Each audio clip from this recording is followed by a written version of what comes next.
Alam mo ba, studies show that money is the #1 cause of fight and breakups sa mag-asawa. Well, kung gusto niyo maiwasan yan, pag-usapan natin to.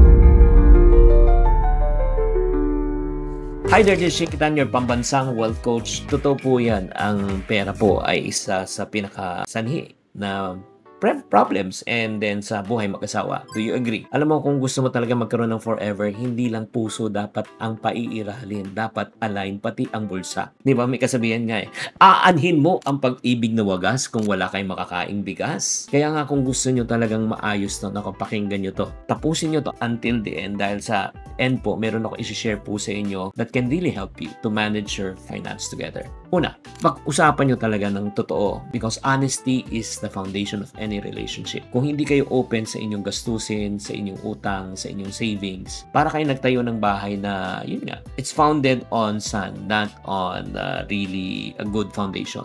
Diba? So, talk about ano bang utang na meron kayo? Ano ba yung monthly expenses nyo? Nag-agree ba kayo? May ipon ba kayo? Or zero balance na lang? Anong goals nyo sa couple? Remember, hindi to audit. Ito ay teamwork. Planning or blaming.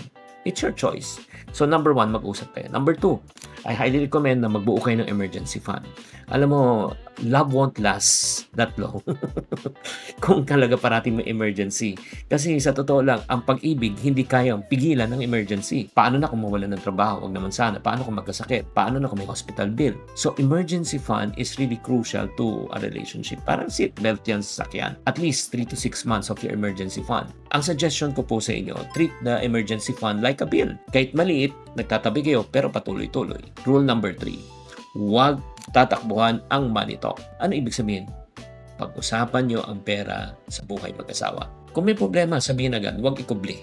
Kung may pangarap, i-share agad. Diba? Ang mindset po natin is cooperation, not competition. And last but not the least, ito ang pinakamahalaga. Alam mo, ito nakikita ko. Maglagay kayo ng boundaries. Whether we like it or not, lalapit sa inyong mga kamag-anak incorporated at ito po ang nagiging third party at ito'y parating sanhi ng minsan disagreement sa relasyon. Kaya helping is good, pero dapat malinaw ang rules, di ba? Magkano lang kayang ibigay? Sino dapat ang priority? Kailan ka pwedeng humindi?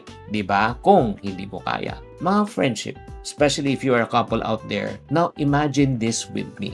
You come to an agreement, in-implement nyo to at di na kayo nag-aaway sa utang at sa gastos. Number 2, may emergency fund ka na.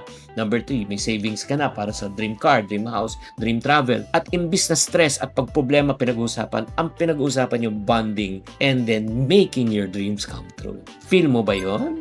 That is possible. Pero Chinky, di ko alam kung paano maging posible yan. Dito na ang papasok yung Coach Me session. Why? Atong Coach Me session is dedicated for my followers. Dito matutunan nyo paano isa-set ang inyong finances. That's number 1. Paano kayo kumita pa ng extra. And how to break free from bad money patterns from your past. So kung gusto nyo talaga na relasyon na talagang matibay, financially, mentally, and emotionally, nako, join na kayo sa coaching session. So type Coach Me sa comment section or just click the link sa description in order for you to get started. See you there. Tamang karunungan, tamang disiplina, ang susi sa pagyaman. Chinky Tan, with over 6 million Facebook followers, 2.8 million YouTube subscribers, and 2.4 million TikTok fans, is now all out to share with you the most practical, simplest path to lasting wealth.